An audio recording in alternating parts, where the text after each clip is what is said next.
მარიამ ვაშაძე. მოამბე 12-ზე და 15 საათზე.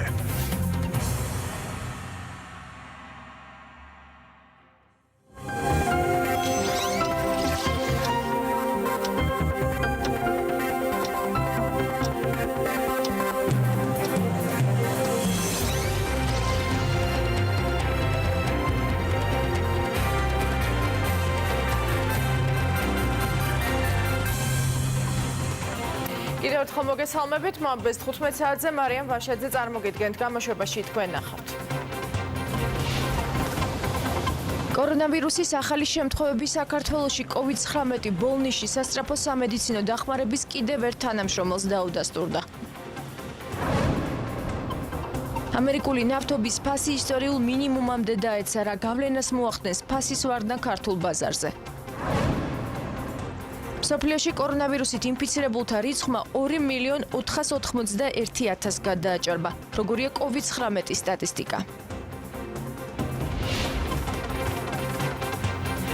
საქართველოში COVID-19-ის 6 ახალი შემთხვევა დაფიქსირდა და საერთო ჯამში დაინფიცირებულთა რაოდენობა 408-ში ადგინა, მათგან 95 გამოჯანმრთელებული და 4 გარდაცვლილია. COVID-19-ის დიაგნოზის მქონე ერთი პაციენტი გადმოიყვანეს გუშინ ინფექციური კლინიკიდან რესპუბლიკურ საავადმყოფოში, სადაც აღნიშნული დიაგნოზით საერთო ჯამში 39 პაციენტს მკურნალობენ. როგორც საავადმყოფოში ამბობენ, დაინფიცირებული პაციენტებიდან 3 აქვს შედარებით მძიმე პნევმონია, თუმცა მართვით სუნთქვას არც ერთი მათგანი არ საჭიროებს. ასევე კლინიკაში ელიან ერთი პაციენტის გამოჯანმრთელების დადასტურებასაც. ჩვენთან 59 პაციენტია, აქედან 39 არის დადასტურებული COVID ინფექციით. პაციენტების ზოგადი მდგომარეობა ინფიცირებულებზე ვსაუბრობთ, ამ წუთას ძირითადად დამაკმაყოფილებელია. 3 პაციენტს აქვს შედარებით ძიმეთ მიმდინარე პნევმონია, მაგრამ მართლაც თქვა ჯერჯერობით არც ერთს არ ჭირდება. გუშინ ინფექციური საავადმყოფო დადიქნა ერთი COVID ინფიცირებული ჩვენთან გადმოყვანილი, კვლევისათვის და დარჩება და ჩვენთან გააგრძელებს მკურნალობას. გართულება ჰქონდას და იმის გამო იქნა ჩვენთან გადმოყვანილი. ერთი ახალი პაციენტი ყავს ბოჭორიშვილის კლინიკაში, ახნის ქალი ბოლნისის კლასტერს ეკუთვნის და მისი მდგომარეობა დამაკმაყოფილებელია. კლინიკაში სულ 24 COVID ინფიცირებული პაციენტი მკურნალობს, რომელთა შორის ერთის გამოჯანმრთელება დადასტურდა და ის გაეწერება. თბილისის ინფექციურ კლინიკას კი ამ დროისთვის ახალი პაციენტები არ ყავს. მათ ცენტრში 44 ინფიცირებული მკურნალობს, მათგან 2-ის მდგომარეობა მძიმე, თუმცა სტაბილურია. ჩვენთან ახალი შემთხვევები არ წევს. ჩვენთან ამ ეტაპზე 44 პაციენტი გვიწევს დადასტურებული COVID-ით. აქედან 2 არის პრობლემური პაციენტი, რომელთა მდგომარეობა სტაბილურია, მაგრამ მაინც ჯერ პროგნოზირება შეუძლებელია, მაინც დაკვირვება საჭიროებენ. ამ 44-დან 14, როგორც წინა დღეებშიც მოგახსენეთ, 14 მძიმე პნევმონიით არიან პაციენტები, მაგრამ ეს პაციენტები მართვას ექვემდებარებიან და მათთან პროგრესირება არ მიდის. და თქვენთვის საინტერესო კიდე 7 მოზარდის მდგომარეობაც ასევე დამაკმაყოფილებელია. ერთი პაციენტი დაგვემატა ახალი COVID დიაგნოზით. ერთი გამოჯანმრთელებული პაციენტი გაეწერა და ყავს ისევ 24 პაციენტი, რომლის გამოჯანმრთელებაც საიდანაც ერთი პაციენტის გამოჯანმრთელება დადასტურდა კიდევ და გაეწერება. 18 წლამდე ასაკის ყავს 6 პაციენტი, იმიტომ რომ გამოჯანმრთელებულებში არის ერთი მოზარდი. 4 პაციენტი საყურადღებო რჩება. ახალი პაციენტი არის ქვეყნის შიდა გადაცემის, არის შუახნის ქალბატონი, მისი მდგომარეობა დამაკმაყოფილებელია. პირველ საუნივერსიტეტო კლინიკაში ამ დროისთვის 91 კორონავირუსით ინფიცირებული პაციენტი მკურნალობს. ლევან რატიანის თქმით, 9 პაციენტი რეანიმაციულ განყოფილებაში შემოთავსებული, მათ შორის 3-ის მდგომარეობა კრიტიკულია. ამასთან რატიანის განმარტებით 57 პაციენტს მწვავე პნევმონია აღენიშნება. COVID-19-ის ახალი შემთხვევები არ დადასტურებულა თბილისის ზღვის ჰოსპიტალში, რომელიც ხელების ცენტრია. ლაბორატორიაში გაგზავნილი 40 ანალიზიდან ყველა უარყოფითია.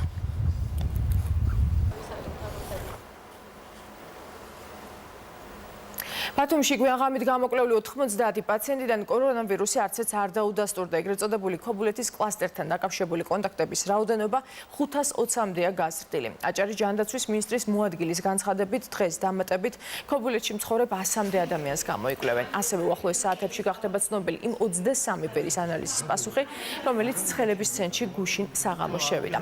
35 ინფიცირებული რჩება კლინიკა მედალფაში, ერთის მდგომარეობა კრიტიკულია, დანარჩენის კი საშუალო და მსუბუქი სიმძიმის.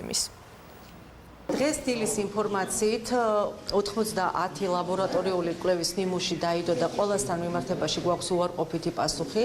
შესაბამისად ახალი შემთხვევა არ დაგვმატებიათ. ნამდვილად გვაქვს სტაბილური სიტუაცია, ვინაიდან ჩვენ გარდა ამ კონტაქტირებული პირებისა, გარდა ცხელებით შესული ყველა პაციენტისა ლაბორატორიულ დიაგნოსტიკას ვატარებთ შედარებით უფრო გაფართოებული არეალით. ეს იყო სამედიცინო პერსონალი, ესენი იყვნენ მებაჟეები, ესენი იყვნენ სხვა ჩივილებით სული სამედიცინო დაწესებულების პაციენტები და ასე ვთქვათ უკონტროლო შემთხვევა ჯერჯერობით ამ ეტაპისთვის არ გქონია.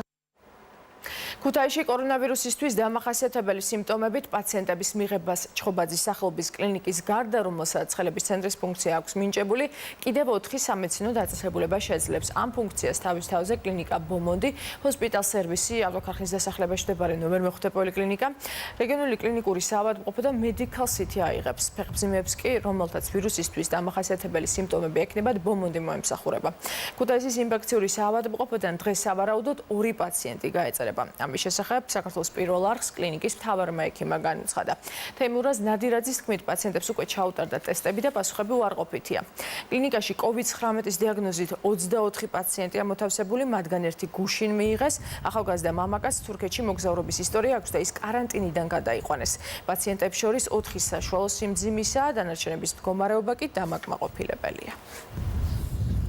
გვიწევს 24 პაციენტი დადგენილი COVID-19-ით, აქედან 3 ბავშვი არის, 2 6 წლის და 1 9 წლის, 4-5 მძიმე პაციენტი ყოველთვის ყავდა, რომელიც ჯანგმა დამოკიდებული იყო და ინტენსიურად დახმარება ჭირდებოდა პერიოდულად, მათი მდგომარეობა ბევრად გაუმჯობესებული არის. და შეიძლება ითქვას, რომ საშუალო სიმძიმის კატეგორიას მიეკუთვნებიან. დანარჩენის მდგომარეობა დამაკმაყოფილებელია. სულ არის 5 პაციენტი სტაციონარიდან გაწერილი, 2 პაციენტი მზადება შეიძლება დღესაც სტატუოს სტაციონარში. თბილისის ინფექციური საავადმყოფოს დირექტორი ამერიკაში მოღვაწე ექიმ ზურაბ გურულის პოსტ გამოეხმაურა, სადაც მან კრიტიკულად მოიხსენია საქართველოში მოქმედი COVID-19-ის მკურნალობის პროტოკოლი და განსაკუთრებით პრეპარატ პლაქველინის გამოყენება. როგორც თენგის ცერცვაძე აცხადებს, ზურაბ გურული მანამდეც აქვეყნებდა ტენდენციურ პოსტებს საქართველოზე, პოლიტიკურ სპექტრზე, ჯანდაცვის სისტემასა და სხვაზე. ცერცვაძის თქმით, რასაც გურული წერს, ეს არის პოლიტიკურად ანგაჟირებული პირის ჩვეულებრივი დემაგოგია, რომელიც არაერთ ფაქტობრივ ტყუილსაც შეიცავს. ბატონი გურული ტყუის და თან უსინდისოდ, კერძოდ, ჩვენს პროტოკოლში ძალიან მკაფიო და ცალსახად წერია, რომ უსიმპტომო COVID-19 პაციენტები პლაქველინით მკურნალობას არ საჭიროებენ და პლაქველინი ინიშნება მხოლოდ საშუალო, მძიმე და ძალიან მძიმე კრიტიკული მიმდინარეობის მქონე COVID-19 პაციენტებში და ისიც მკაცრად ექიმის დანიშნულებით. იქვე ასევე ცალსახად წერია, რომ კატეგორიულად დაუშვებელია მედიკამენტის გამოყენება COVID-19-ის საპროფილაქტიკოდ და ასე შემდეგ. ამასთან განცხადებაში, რომელსაც თბილისის ინფექციური საავადმყოფო არსებობს, თენგის ცერცვაძე აღნიშნავს, რომ საქართველოში ყველა ავადმყოფის მკურნალობა ხდება ინდივიდუალური მიდგომით და არასდროს ყოფილა მხოლოდ პლაქველინის იმედად. მათივე ინფორმაციით ხდება სხვა პრეპარატების გამოყენებაც. საქართველოში არსებული მკურნალობის მეთოდების კრიტიკას თენგის ცერცვაძის გარდა სხვა მედიკოსებიც გამოეხმაურნენ. მინდა უთხრა ყველას, ბატონებს და ქალბატონებს, ერს და ბერს, მოკლეელიანებს და გრძელენიანებს. ახლა დგება მომენტი, რომ ერთად უნდა გადავრჩეთ. არ არის არავითარ შემთხვევაში ქილიკის დრო, იმიტომ რომ ორივე მხარზე სამწუხაროდ ისეთ გარემოში ცხოვრობთ გვაზის უხილავი მტერი. თუ ვინმეს შენიშვნის მოცემა, რჩევის დარიგება და ასე შემდეგ დიდი სურვილი აქვს, აი ბატონო კლინიკა, აი ბატონო სივრცე შეუძლია მობრძანდნენ და ჩვენთან ერთად იმ სივრცეში, რასაც სასიკვდილო სივრცე ქვია, იმუშაონ. ჩვენ ახლა ვართ ამ დაავადების კონკრეტულად ამ ვირუსის მკურნალობის შემეცნების პროცესში. ამიტომაც ბუნებრივია, რომ შეიძლება პროტოკოლები, შეიძლება დამოკიდებულება, შეიძლება მედიკამენტები, ან ძველს დაუბრუნდებით, ან ახალი გვექნება. მუდმივ ძიებაში ვართ, როგორც კი და იმიტომ არის, რომ ეს პროტოკოლები ხშირად იცვლება, სხვადასხვა მედიკამენტები ერთვება, ზოგიერთ მედიკამენტი საერთოდ ამოდის, როდესაც მთელი მსოფლიო ნახავს, რომ ის არაეფექტურია და ასე შემდეგ. ეს არის მუდმივი ცვალებადობის პროცესი. ძალიან ძნელია ეხლა ვისაუბროთ რაღაც მყარ პრინციპებზე, რომლითაც ვკურნალობთ COVID ინფექციას. ბოლნისში კორონავირუსის დადასტურებული შემთხვევები 55-მდე გაიზარდა. COVID-19 სასწრაფო სამედიცინო დახმარების კიდევ ერთ თანამშრომელს დღეს დილით მიღებული ლაბორატორიული კვლევის შედეგები დაუდგინდა. დღის განმავლობაში კიდევ 250-მდე პირის ანალიზის პასუხს ელოდებიან. გიორგი კობერიძე განავრცობს თემას მოამბის ეთერში. გიორგი, გისმენთ. სასწრაფო სამედიცინო დახმარების მედიკოს, რომელსაც დღეს დილით კორონავირუსის ინფექცია დაუდგინდა, ის იმყოფებოდა კარანტინში და შესაბამისად იქ მოხდა მისგან ბიოლოგიური მასალის აღება და დღეს დილით მიღებული პასუხებით უკვე 55-მდე გაიზარდა კორონავირუსის დადასტურებული შემთხვევა ბოლნისის მუნიციპალიტეტში. ასევე ის იყო დადასტურებული შემთხვევების მანამდე სასწრაფო სამედიცინო დახმარების დაინფიცირებული თანამშრომელთა კლასტერიდან. ამ კლასტერიდან დღის განმავლობაში კიდევ რამდენიმე პირთან დაკავშირებით ელოდებიან კონტაქტებზე არის საუბარი ლაბორატორიული კვლევის შედეგებს, ასევე მათ გარდა კიდევ ელოდებიან დაინფიცირებული მოძღვარის კონტაქტების ლაბორატორიული კვლევის შედეგებს, ასევე მათ შორის ბოლნისის ცენტრალური კლინიკის მედიკოსთა ლაბორატორიული კვლევის შედეგებს. დღის განმავლობაში კი აუღებენ ბიოლოგიურ მასალას ბოლნისის ცხელების ცენტრში მყოფ 3 პაციენტს. ამ დროისთვის, როგორც გითხარით, ბოლნისში უკვე 55 დადასტურებული შემთხვევა არის, მათგან 2 არის გამოჯანმრთელებული, 1 კი გარდაცვლილი. 390-ზე მეტი პირი იმყოფება თვითიზოლაციაში, 86 კი იმყოფება კარანტინში. ადგილობრივების სამედიცინო შემოწმება გრძელდება, თერმოსკრინინგის მეორე ეტაპი და უკვე მეორე დღეა ამ პროცესში არიან ჩართულები მოხალისეთა ჯგუფები, რომლებმაც შესაბამისი ტრენინგი გაიარეს. მათ შორის მოხალისეთა ჯგუფებთან ერთად ამ პროცესში ჩართულები არიან ადგილობრივი მუნიციპალიტეტის ხელმძღვანელი პირები, ბოლნისის მერი, საკრებულოს თავმჯდომარე, ასევე მაჟორიტარი დეპუტატი. პირველად როცა შემოვიარეთ, ჩავატარეთ სკრინინგი, ამასობაში ჩვენთან მედპერსონალი დაინფიცირდა. და დაგვაგლდა ისინი არიან თვითიზოლაციაში და ამიტომ ჩვენ ავიღოთ ჩვენ თავზე მოხალისეებმა, რომლებსაც გვიტარდებათ ყოველდღიური შესაბამისი ექიმების მხრიდან ტრენინგები. აბსოლუტურად ვიმეორებთ იმას, რასაც იმეორებდნენ თვითონ ექიმები და ექნები. ბოლნისში დღის ბოლომდე ელოდებიან 250 პირამდე ლაბორატორიული კვლევის შედეგებს. გუშინ საღამოს კი 95 პირს, რომელთაც ლაბორატორიული კვლევა ჩაუტარდათ, კორონავირუსის ინფექცია არ დაუდგინდათ. ისინიც იყვნენ ამ დრომდე დადასტურებული შემთხვევების კონტაქტები. მადლობთ გიორგი კობერიძე მოგვაწოდა ბოლო ინფორმაცია ბოლნისიდან. მარნეულიდან ლუგარის ლაბორატორიაში გაგზავნილი 4 ტესტის პასუხი უარყოფითია. ჯერ ჰოსპიტალის ექიმების განცხადებით დღეს კიდევ რამდენიმე პაციენტს აუღებენ ნიმუშებს, რომელიც თბილისში გაიგზავნება. რაც შეეხება სოფელ მარადის მარნეულის მუნიციპალიტეტის მერის განცხადებით, იქ ყველა ოჯახი ამ დრომდე თვითიზოლაციაში რჩება. დარგალის განმარტებით მუნიციპალიტეტში COVID-19 პრევენციის მიზნით სხვადასხვა ღონისძიებაც გრძელდება. გუშინ ჯეო ჰოსპიტალში 4 პაციენტს აუღეს ანალიზი, 4-ვეს პასუხი უარყოფითია. ეს ნიშნავს იმას, რომ მეოთხე დღეა მარნეულის მუნიციპალიტეტში COVID-19-ის არც ერთი ფაქტი არ დადასტურებული. რჩება 2 ლოკაციის კონტაქტების თვითიზოლაცია, ეს არის მარადისის კლასტერის კონტაქტების თვითიზოლაცია, რომელიც უახლოეს დღეებში გადის, ასევე სოფელ საემერლოს კონტაქტების თვითიზოლაცია და მეტი დანარჩენი კონტაქტები, ვინც იყო, ყველას თვითიზოლაციის ვადა გაუვიდა. სამეგრელოდან ლუგარის ლაბორატორიაში გუშინ გაგზავნილი 16-ვე ანალიზის პასუხი უარყოფითია. სამეგრელოზე მოსვანითი სახელმწიფო რწმუნებულის ინფორმაციით, ზუგდიდის ინფექციურ საავადმყოფოში, საიდანაც ბოლო დღეებში COVID ინფიცირებული 2 პაციენტი გაეწერა, ამჟამად მკურნალობას არავინ გადის. რეგიონიდან 1 ინფიცირებული ბათუმში მკურნალობს. ალექსანდრე მოწერელიას განცხადებით, სასაფლაოების დახურვის შემდეგ ტერიტორიაზე შესვლის კუთხით რაიმე სახის სამართალდარღვევა არ დაფიქსირებულა. გუშინ კი რეგიონის მასშტაბით საგანგებო რეჟიმი დადგენილი მოთხოვნების დარღვევისთვის 7 პირი დაჯერა დააჯარიმდა, მათ შორის ერთი სატრანსპორტო საშუალების გადაადგილების წესის დარღვევისთვის, მეორე კი საკომენდანტო საათის დროს გადაადგილების წესის დარღვევისთვის. ორი გამოჯანმრთელებული ყავს ზუგდიდის ინფექციურ საავადმყოფოში ამჟამად არავინ არ იმყოფება. ყავს ერთი ინფიცირებული, რომელიც ამჟამად მკურნალობას გადის ბათუმში.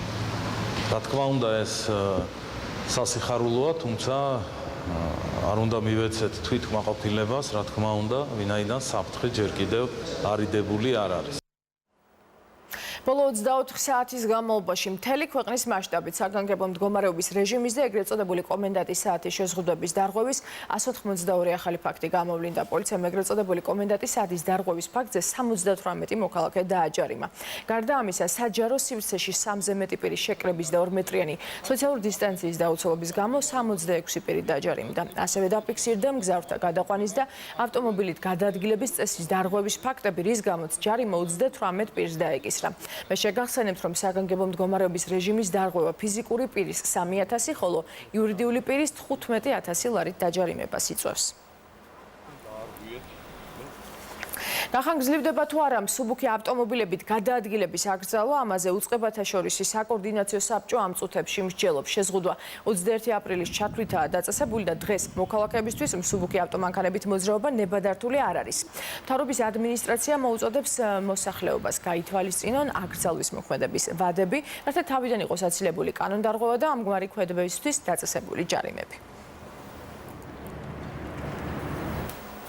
საგანგებო მდგომარეობის ვადის გახანგრძლივებას პარლამენტის ხვალ საგანგებო სხდომაზე უყრის კენჭს, თუმცა მანამდე საკითხი პრეზიდენტის და პრემიერის ხელმოწერით უნდა დადასტურდეს, რითაც გადაწყვეტილება ძალაში მაშინვე შევა. ძალა დაკარგულად კი მხოლოდ იმ შემთხვევაში ჩაითვლება, თუ საკანონმდებლო ორგანო განხილვის შემდეგ სიითი უმრავლესობით მას მხარს არ დაუჭერს და საკითხი ჩავარდება.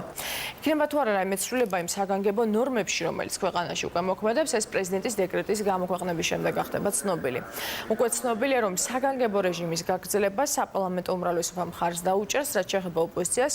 საპარლამენტო ოპოზიციის ნაწილი საგანგებო მდგომარეობის გახანგრძლივების მხარდაჭერას არ აპირებს. ისინი ასევე ითხოვენ საკითხი პარლამენტში პირადად პრემიერმა წარადგინოს. ჩვენ ამ პირობებში, როდესაც არ არის წარმოდგენილი გამართული არც ჯანდაცვის პოლიტიკის კუთხით ხედვა, არც ეკონომიკის თვალსაზრისით შესაბამისი ხედვა და ვხედავთ, რომ ქვეყანაში მძიმდება როგორც ეკონომიკური ვითარება, ასევე ამასთან ერთად მძიმდება და უარესად დამძიმდება კრიმინალური ვითარება, რა თქმა უნდა, რომ ჩვენ გაგვიჭირდება მხარი დაუჭიროთ გადაწყვეტილებას საგანგებო მდგომარეობის გაგრძელების შესახებ და პოლიტიკური პასუხისმგებლობა ამაზე უნდა აიღოს ხელისუფლება. აუცილებელია პარლამენტმა და მთლიანად საზოგადოებამ სწორედ პრემიერისგან გაიგოს.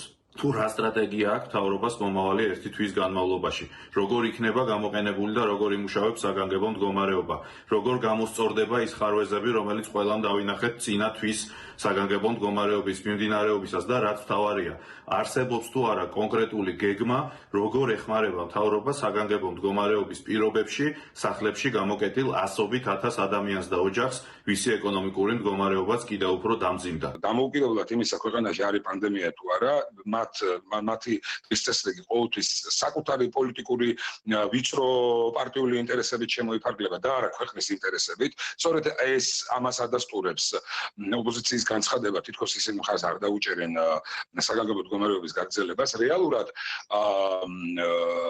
საგანგებო მდგომარეობა და ის პასუხისმგებლობა, მოდი ზოგადად ვიმჯეროთ, რომელიც დღეს არსებობს, ეს არ არის მარტო ხელისუფლების პასუხისმგებლობა, ეს არის სრულიად საზოგადოების პასუხისმგებლობა, მათ შორის ოპოზიციის პასუხისმგებლობა და კარგად უნდა გაითვალისწინონ ის, თუ რა ნაბიჯები იდგმევა და გადაიდგმევა იმისთვის, რომ ჩვენი საზოგადოება მაქსიმალურად დაცული იყოს ამ ძალიან მძიმე ვერაგი დაავადებისგან. პრორუსის სეპარატისტები რუსეთის მიერ ოკუპირებულ რეგიონებში COVID-19 ეპიდემიას თავიანთ სასარგებლოდ ბორდერიზაციის გასაგრძელებლად იყენებენ, თუმცა ამ რეგიონების მცხოვრებ ადამიანებს პანდემიასთან ბრძოლისას საქართველოს წარმატების იმედი აქვთ. ამის შესახებ გამოცემა ევროაქტივის სტატიაში აღნიშნული. ევროაქტივი აღნიშნავს, რომ საქართველო COVID-19-თან ბრძოლაში სამაგალითო ქვეყანაა. გამოცემა ხაზს უსვამს, რომ რუსეთის საოკუპაციო ძალების მიერ არალეგალური ბორდერიზაციის გაგრძელების კიდევ ერთი მაგალითი საერთაშორისო საზოგადოებამ სოფელ სახელმწიფო ტახტის ძირთან იხილა. სტატიაში აღნიშნულია, რომ ამას საერთაშორისო საზოგადოების მყისიერი რეაგირება მოყვა. მათ დაგმეს ეს ნაბიჯი. როგორც ევროაქტივთან ინტერვიუში ევროპის სამეზობლოში კონფლიქტების დარეგულირებაზე მომუშავე ორგანიზაცია ლინკს ევროპის დირექტორი დენის სამუტი ამბობს, რუსეთის მიერ ოკუპირებულ რეგიონებში მცხოვრები ადამიანები თბილისიდან მიღებულ ინფორმაციას ყურადღებით ადევნებენ თვალს. ასე რომ საქართველოს მთავრობის და ქართველი ხალხის ქმედებები მოუგვარებელი კონფლიქტების კონტექსტშიც მნიშვნელოვანია, აცხადებს სამუტი. მისივე თქმით, პანდემიასთან ბრძოლაში საქართველოს წარმატებას მსოფლიოში აქებენ, ამიტომ ეს შესაძლოა ისახოს ოკუპირებულ ტერიტორიებზე მცხოვრები მოქალაქეების განწყობაზეც. კონფლიქტების გრძელვადიანი მოგვარება დამოკიდებულია იმაზე, როდის იგრძნობენ აფხაზები და ოსები, რომ ქართველებთან ერთად კომფორტულად ცხოვრება შეუძლიათ. ერთ სახელმწიფოში ამ პანდემიის შედეგად შესაძლებლობა უფრო რეალური გახდეს. ამისთვის აუცილებელია ქართველების ძალისხმევაც, ნათქვამია სტატიაში. მსოფლიოში კორონავირუსით ინფიცირებულთა რიცხვმა 2.491.000 გადააჭარბა, გარდაცვლილია 170,000-ზე მეტი ადამიანი. უკვე განიკორნა 651,542 პაციენტი. დღეისთვის COVID-19 211 ქვეყანაში აღრიცხული, მათ შორის ინფიცირებულთა რაოდენობა და ლეტალური შემთხვევების სიმრავლით პირველ ადგილზეა შეერთებული შტატები. რაც შეეხება ევროპას, რიგ ქვეყნებში დაწყებულია საკარანტინო ზომების ეტაპობრივი შემსუბუქება. იტალიაში გასული დღე-ღამის განმავლობაში კორონავირუსით 454 ადამიანი დაიღუპა. ვირუსის გავრცელებიდან დღემდე იტალიაში კორონავირუსით 181,228 ადამიანია ინფიცირებული, განიკურნა 48,877 პაციენტი. საფრანგეთში კი კორონავირუსით გარდაცვლილთა რიცხვმა 20,000 გადააჭარბა. ჯანდაცვის სააგენტოს დირექტორის განცხადებით, ეპიდემიამ იმაზე მეტი ადამიანი ემსხვერპლა, ვიდრე ერთ 3 წელს რეკორდულმა სიცხემ, რა დროსაც ქვეყნის მასშტაბით 19,000 ადამიანი დაიღუპა. ბოლო მონაცემებით ინფიცირებულია 111,657 პირი, 200,000 გადააჭარბა ინფიცირებულთა რიცხვმა ესპანეთში. გარდაცვლილთა ოდენობა კი 21,000 აღწევს. გასული დღე-ღამის განმავლობაში ვირუსს 399 ადამიანი ემსხვერპლა, 1,500-ზე მეტი კი დაინფიცირდა.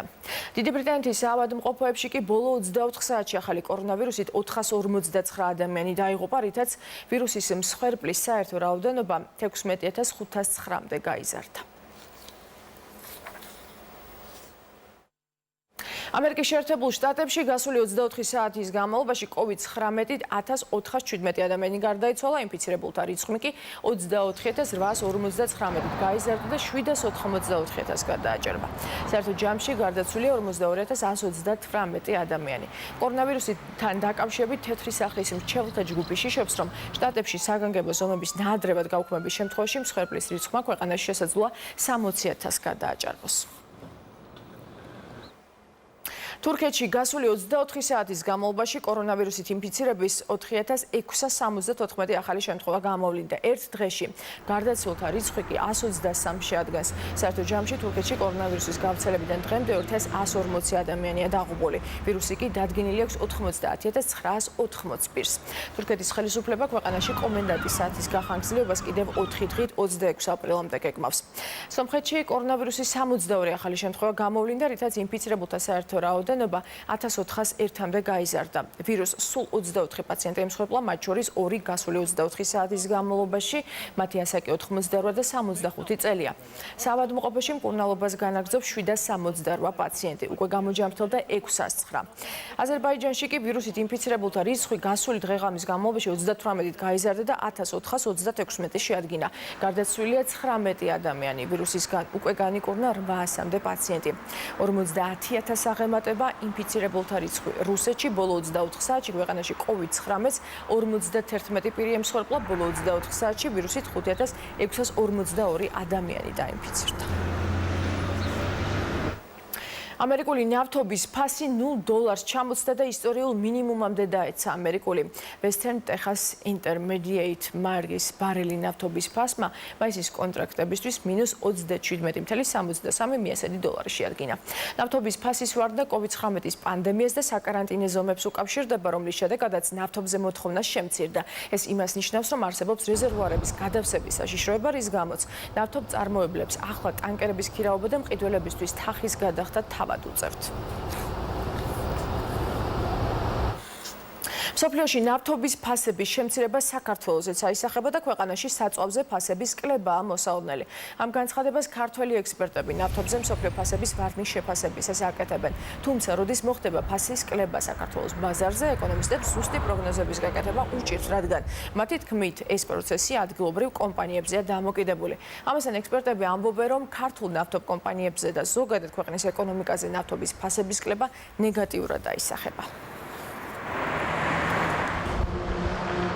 ნავთობზე ფასები არის უპრეცედენტო დაბალ ნიშნულზე და ეს ყველაფერი COVID-19-ის შეიძლება ითქვას ბჭყალებში დამსახურება არის.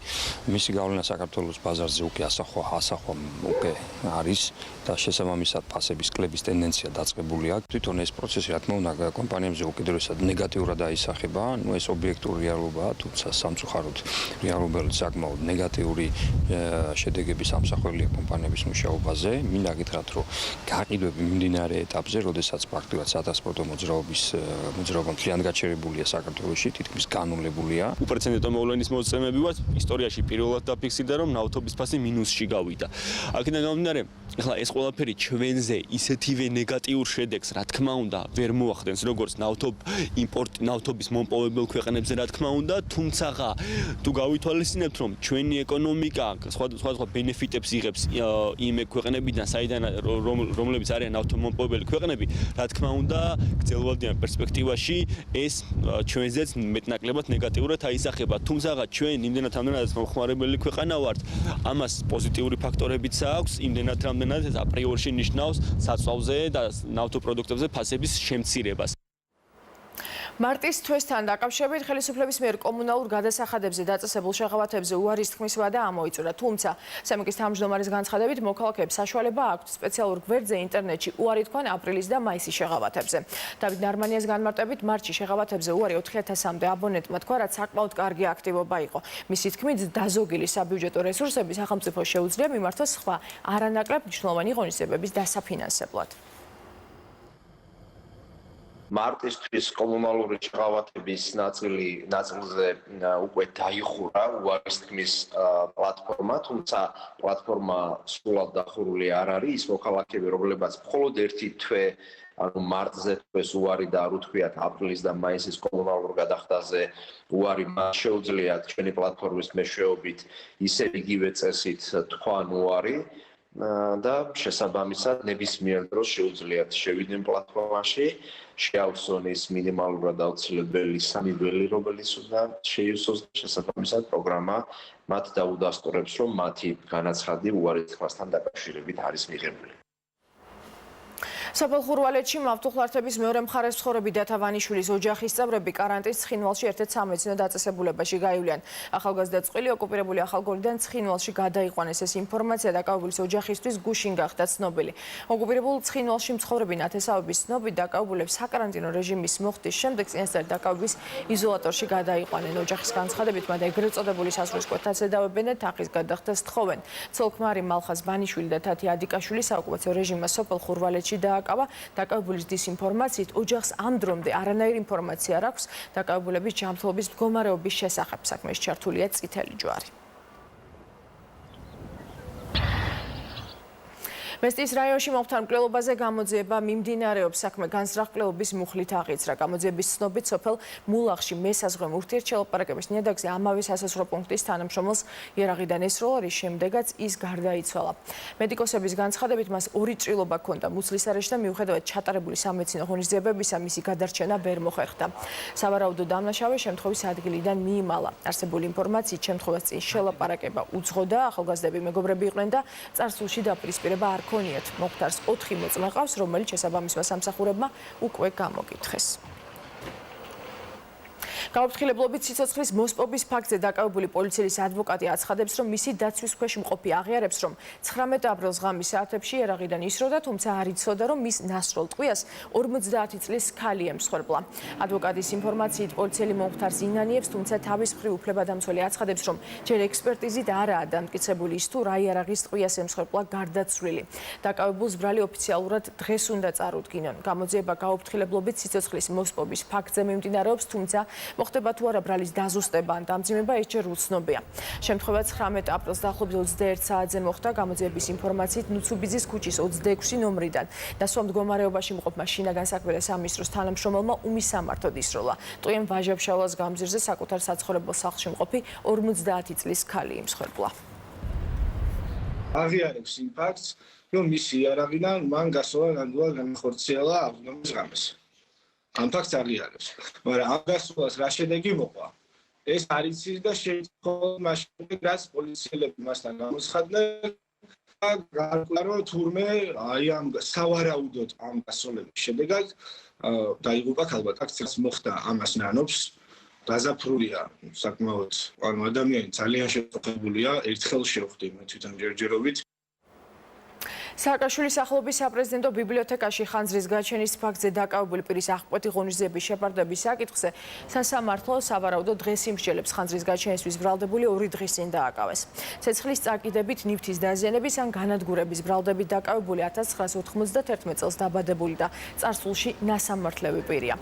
დანაშაული 3-დან 5 წლამდე თავისუფლების აღკვეთას ითვალისწინებს. საქართველოში დღეს დილით მიწის ძვრა მოხდა დედამიწის შემსწავლელ მეცნიერებათა ინსტიტუტის და სეისმური მონიტორინგის ეროვნული ცენტრის ცნობით 4.2 მაგნიტუდის სიმძლავრის მიწისქვეშა ბიძგები თბილისის დროით 10 საათსა და 8 წუთზე დაფიქსირდა. მიწისძვრის ეპიცენტრი ყვარელთან იყო. წყინვალი შვიდეულის სამშაბათს ქალაქ გორში სახალხო დღესასწაული ოქონობა აღინიშნება, თუმცა ქვეყანაში გამოცხადებული საგანგებო მდგომარეობის პირობებში წელს ოქონობის დღესასწაულის აღნიშვნა საზეიმოდ არ მოხდება. სადღესასწაულო წირვა ღვთისმშობლის სახელობის საკათედრო ტაძარში გორის და ატენის ეპარქიის წინამძღვარმა მიტროპოლიტმა ანდრია მაღავლინა. წირვის დასრულების შემდეგ კი სასულიერო პირებმა მსვლელობა გამართეს და ქალაქის ქუჩები აკურთხეს. დღესასწაული უკავშირდება ოქონის ხატს, რომელიც მე-12 საუკუნიდან გორის ფარულად მიჩნეოდა და თამარ მეფის მიერ აშენებულ ტაძარში იყო დაბრძანებული.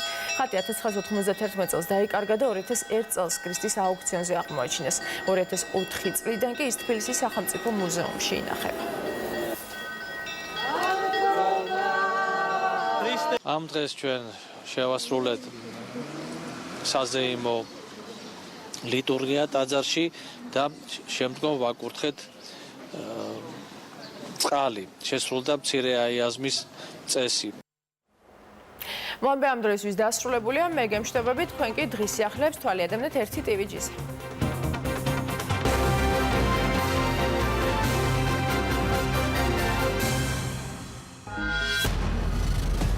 თქვენ გაქვთ უფლება იცოდეთ სიმართლე. მხოლოდ ნამდვილი.